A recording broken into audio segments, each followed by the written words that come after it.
আসসালামু আলাইকুম রহমতুল্লাহি ওয়া বারাকাতুহু। অনেকেই বাগান বিলাস ফুল আঁকাটা খুব পছন্দ করেন এবং চেষ্টা করেন যে আমি যদি পারতাম তাহলে কতই না ভালো হতো। তাদের জন্য আজকের এই ভিডিওটি। বাগান বিলাস ফুল খুব সহজে আঁকা যায়।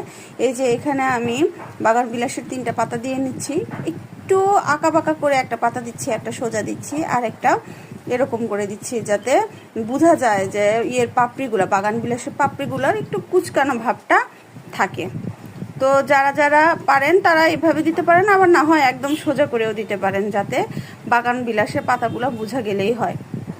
আর বাগান বিলাসের এই কালারটা আমি দিচ্ছি এই কারণে, আমার কাছে বাগান বিলাসের এই কালারের ফুলটা একটু বেশি পছন্দ।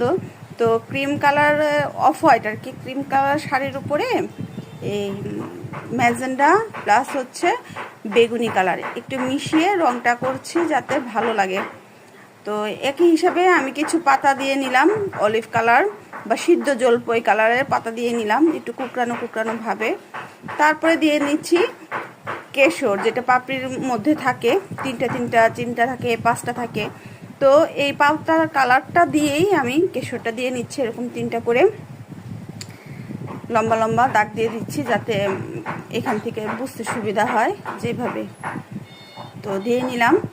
এখন এখানে সাদা সাদা ফোঁটাটা দিয়ে দিব, আর সাথে করব হচ্ছে বাগান বিলাসের যে শিরা, উপশিরা আছে, পাপড়ির ভিতরে বোঝা যায় ওইটা। তো এখন আমরা খুব সহজেই কিন্তু এইভাবে করে বাগান বিলাস আঁকতে পারি। এই যে আমি সাদা ফোঁটাগুলো দিয়ে নিয়েছি, সাথে হচ্ছে এখন আমি শিরাগুলো আঁকছি। এটা আমি কাণ্ডর যে কালারটা দিয়ে করেছি, মানে যেটা দিয়ে আমি একটা লতা বানাইছি, সেই রংটা দিয়েই কিন্তু আমি ভিতরে পাপড়ির কালারটা দিচ্ছি, যাতে ভালো লাগে, একটু বেশি বেশি ন্যাচারাল লাগে।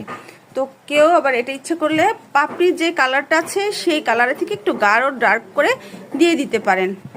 আর আমি বাগান বিলাসটা কিন্তু খুব বেশি দিন যে করি তা না, হয়তো বা একটা সময় আরও বেশি সুন্দর হবে। এখন নতুন অবস্থায় কেমন হচ্ছে অবশ্যই জানাবেন। আর আমি পাতার যে কালারটা আসে, সেখানে সিদ্ধ জলপাই যে কালারটা আসে ওইটা, আর হচ্ছে সবুজ, এই 2টা কালার মিক্সড করেই পাতাগুলা ডালের মধ্যে দিয়ে থাকি। এতে একটু মানে গোড়ার দিক থেকে আগার দিকে যখন পাতাটা যায় বাগান বিলাসে, তখন কিন্তু এরকম কালারগুলাই হয়। অবশ্যই খেয়াল করে দেখবেন। এই যে খুব সহজেই তৈরি করে ফেললাম বাগান বিলাস ফুল। কেমন হয়েছে অবশ্যই আপনারা জানাবেন। আর আরও কিছু যদি জিজ্ঞাসা করার থাকে তাহলে জিজ্ঞেস করতে পারেন। আপনাদের জিজ্ঞাসা সব সময় আমি উত্তর দিয়ে থাকবো। ধন্যবাদ সবাই।